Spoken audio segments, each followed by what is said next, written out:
स्वागत है दोस्तों एक और नई वीडियो में। और इस वीडियो में हम बात करेंगे एक्शन ड्रामा से लबरेज लहू के दो रंग से जुड़े ढेरों रियल फैक्ट्स की। तो लास्ट तक वीडियो पूरा देखिए और अगर अभी तक चैनल सब्सक्राइब नहीं किया है तो प्लीज़ पहले चैनल सब्सक्राइब कर लें।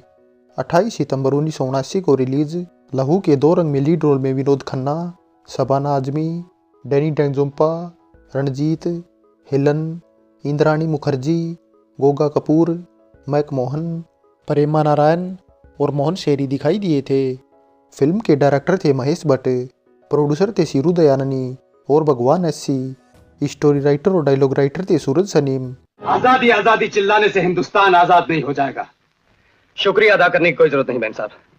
सच तो यह है कि आपको दोस्त और दुश्मन की तमीज नहीं। म्यूजिक डायरेक्टर थे बप्पी लहरी और गीतकार फारूक केसर के लिखे कुल 6 सॉन्ग रखे गए थे। सभी सॉन्ग में एज ए प्लेबैक सिंगर आवाज़ दी थी किशोर कुमार, मोहम्मद रफ़ी, लता मंगेशकर, अनुराधा पौडवाल, सुलक्षणा पंडित, चंद्राणी मुखर्जी, यसुदास और डैनी डेंजोंपा ने। सॉन्ग थे चाहिए थोड़ा प्यार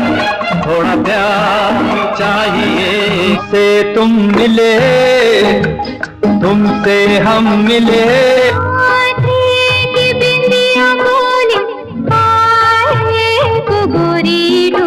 हमसे नहीं बोलना, नहीं नहीं नहीं नहीं नहीं, नाना करता हुआ जग से डरता हुआ मेरा यार, मेरा यार।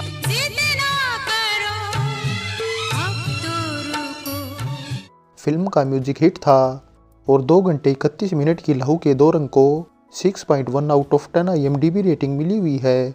दोस्तों अब अगर इसके बजट और बॉक्स ऑफिस कलेक्शन की बात करें तो फिल्म का बजट 1 करोड़ 10 लाख रुपए के आसपास रखा गया था और इंडियन बॉक्स ऑफिस पर ये 1 करोड़ 55 लाख रुपए का कलेक्शन कर एवरेज रही थी। और साथ ही ओवरसीज मार्केट को मिलाकर ओवरऑल वर्ल्ड वाइड कुल 2 करोड़ 90 लाख रुपए का कलेक्शन करने में सफल रही थी। दोस्तों ये तो बात रही लहू के दो रंग की कास्ट और ओवरऑल परफॉर्मेंस की। अब बात करते हैं इससे जुड़े रियल नॉन फैक्ट्स की। Fact number 1, as a director Mahesh Bhatt की ये चौथी फिल्म थी लेकिन हिट होने वाली पहली थी, क्योंकि इससे पहले सन 74 में मंजिलें और भी हैं, सन 77 में विश्वासघात और सन 78 में नया दौर जैसी सभी फिल्में बॉक्स ऑफिस पर सफलता अर्जित नहीं कर सकी। फैक्ट नंबर 2, जब इस फिल्म की शूटिंग चल रही थी तब विनोद खन्ना अपनी मां की डेथ होने से काफ़ी दुखी और मानसिक तौर पर परेशान रहने लगे थे और कभी कभी तो शूटिंग शेड्यूल भी मिस कर देते थे। और तब डायरेक्टर महेश भट्ट ही उनके कुछ बेस्ट फ्रेंड में से एक थे और उन्होंने विनोद खन्ना को रजनीश ओशो बाबा से मिलवाया, जिसके बाद विनोद खन्ना उनके इस कदर भक्त बन गए कि हफ्ते में एक दिन आश्रम में हाजिरी जरूर लगाते। फैक्ट नंबर 3, विनोद खन्ना और महेश भट्ट की दोस्ती बचपन से न होकर 70 के दशक की शुरुआत में हुई थी, क्योंकि दरअसल सन 71 में आई मेरा गांव मेरा देश की शूटिंग के दौरान महेश भट्ट डायरेक्टर राज खोसला को असिस्ट कर रहे थे और तब शूटिंग के दौरान ही उनकी विनोद खन्ना से अच्छी जम गई और दोनों दोस्त बन गए। और फिर इसी वजह से महेश भट्ट ने विनोद खन्ना के ही साथ फिल्म बनाने की प्लानिंग की। विनोद खन्ना के साथ ये उनकी पहली फिल्म थी। इसके बाद दोनों ने जुर्म और मार्ग जैसी फिल्मों में साथ काम किया। Fact number 4, Vinod Khanna film में डबल रोल में थे। इस वजह से उनके एक कैरेक्टर के अपोजिट शबाना आजमी और दूसरे के अपोजिट हेलन थी, लेकिन डबल रोल होने से हेलन को फिल्म में विनोद खन्ना की मां का कैरेक्टर भी प्ले करना पड़ा। हालांकि रियल लाइफ में वे विनोद खन्ना से केवल 8 साल ही बड़ी थी, लेकिन ऑडियंस के साथ साथ क्रिटिक्स को भी उनका रोल इतना अच्छा लगा कि फिल्म फेयर में बेस्ट सपोर्टिंग एक्ट्रेस का अवार्ड जीत गई, जो उनका पहला और एकमात्र जीता गया फिल्म फेयर अवार्ड भी था। हेलन को इससे पहले गुमनाम, शिकार और ऐलान जैसी फिल्मों के लिए केवल नॉमिनेशन से ही संतोष करना पड़ा था, लेकिन लहू के दो रंग के लिए जीता अवार्ड उनका पहला और एकमात्र फिल्म फेयर अवार्ड भी था। फैक्ट नंबर 5, विनोद खन्ना और शबाना आजमी की जोड़ी को भी ऑडियंस का खूब प्यार मिला और 3 साल के अंदर रिलीज होने वाली ये दोनों की साथ में 7वीं फिल्म थी। दोनों ने साथ में पहली बार सन 1976 में आई सखी में काम करने के बाद अमर अकबर एंथोनी, परवरिश, जलियांवाला बाग, चोर सिपाही, आधा दिन आधी रात और खून की पुकार में साथ काम किया। हालांकि 70 के दशक की ये दोनों की साथ में लास्ट फिल्म बनकर रह गई और अगर सन 1990 में आई मुकद्दर का बादशाह रिलीज न हुई होती तो ये दोनों की साथ में लास्ट फिल्म भी बन गई होती। फैक्ट नंबर 6, फिल्म के सभी सॉन्ग में से चाहिए थोड़ा प्यार और मुस्कुराता हुआ समा सबसे ज़्यादा बार सुने जाने वाले सॉन्ग थे और चाहिए थोड़ा प्यार तो ऐसा सॉन्ग भी था जो सन 2006 में आई टैक्सी नंबर 911 के क्लाइमैक्स में इस्तेमाल किया गया था और इसके अलावा ओए लक्की लक्की ओए फिल्म के टाइटल सीक्वेंस में भी इस्तेमाल किया गया था।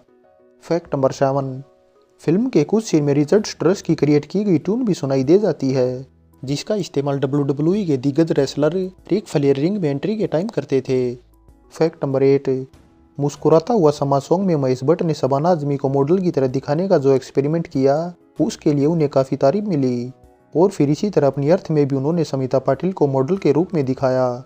इसके अलावा अगर तुम ना होते में रेखा को भी इसी तरह दिखाया गया था। फैक्ट नंबर 9, विनोद खन्ना के साथ डैनी डंजोम्पा की ये दूसरी फिल्म थी। पहली सन 71 में आई मेरे अपने थी। ये मत भूलो शंकर कथुरिया, शमशेर सिंह के लहू के 2 रंग हैं। फैक्ट नंबर 10, राइटर सूरज सनीम की ये दूसरी ऐसी फिल्म थी जिसकी उन्होंने स्टोरी स्क्रीन प्ले के साथ डायलॉग भी लिखे। पहली सन 74 में आई वादा तेरा वादा थी। फैक्ट नंबर 11, फिल्म की शूटिंग 4323.89 मीटर लंबी लेंथ की 17 रील में कंप्लीट हुई थी। फैक्ट नंबर 12, लहू के 2 रंग टाइटल से ही सन 97 में भी एक फिल्म रिलीज हुई थी, जिसमें लीड रोल में अक्षय कुमार और नसीरुद्दीन शाह दिखाई दिए थे। Fact number 13, as a producer भगवान एससी की इकलौती और साथ ही शिरू दयाननी की लास्ट फिल्म बनकर रह गई। फैक्ट नंबर 14, फिल्म के स्टंट वीरू देवगन और एम बी शेट्टी की देखरेख में शूट किए गए थे। फैक्ट नंबर 15, रणजीत फिल्म में नेगेटिव रोल में as a main villain cast किए गए थे। तुम बहुत भोले हो जो शेर की गार में इस तरह अकेले चले आए। Fact number 16, cinematographer Praveen Bhatt की महेश भट्ट के साथ पहली फिल्म थी और फिर इसके बाद वे उनके परमानेंट सिनेमेटोग्राफर बन गए। दोस्तों, ये तो बात रही लहू के 2 रंग के अननोन फैक्ट्स की। और अब अगर इसकी शूटिंग लोकेशन की बात करें तो फिल्म की शूटिंग मुंबई के Mehboob studio, SL studio, Filmistan studio, Filmalaya studio, Natraj studio, Ranjit studio, Roop Tara studio, Hong Kong और दार्जिलिंग में की गई थी। दोस्तों, शूटिंग लोकेशन के बाद अब अगर साल की कुछ टॉप फिल्मों की करें तो साल 1979 में कुल 120 हिंदी फिल्में रिलीज हुई थी, जिसमें सुहाग टॉप पर थी। नंबर 2 पर थी जानी दुश्मन, 3 पर सरगम, 4 पर मिस्टर नटवरलाल और 5 पर काला पत्थर थी। और जबकि लहू के 2 रंग 12वें नंबर पर थी। दोस्तों, अब अगर 27वें फिल्म फेयर में लहू के 2 रंग को मिले अवार्ड और नॉमिनेशन की करें तो फिल्म 2 अवार्ड जीतने में सफल रही, जिसमें हेलन बेस्ट सपोर्टिंग एक्ट्रेस की कैटेगरी में और Madhukar Singh best art director की कैटेगरी में थे। फाइनली दोस्तों, इसी फिल्म की सफलता के बाद महेश भट्ट का करियर ग्राफ ऊपर चढ़ता गया और फिल्म दर फिल्म उनके एक्सपेरिमेंट भी सफल होते रहे। हालांकि ये भी सच बात है कि उन्हीं पर विनोद खन्ना को रास्ते से भटकाने का आरोप लगा। खैर, ये तो बाद की बातें हैं, लेकिन अब अगर इस फिल्म के बारे में बात करें तो फिल्म में सभी की परफॉर्मेंस अच्छी थी और ये एक टाइम पास फिल्म कही जा सकती है। और दोस्तों, अगर आपको हमारे द्वारा दी गई जानकारी पसंद आई है तो कमेंट बॉक्स के जरिए अपनी राय ज़रूर दें। और आगे भी इसी तरह अपने मनपसंद वीडियो देखना चाहते हैं तो पहले चैनल सब्सक्राइब कर लें और हमारे नोटिफिकेशन पाने के लिए बेल आइकन का बटन भी दबा दें।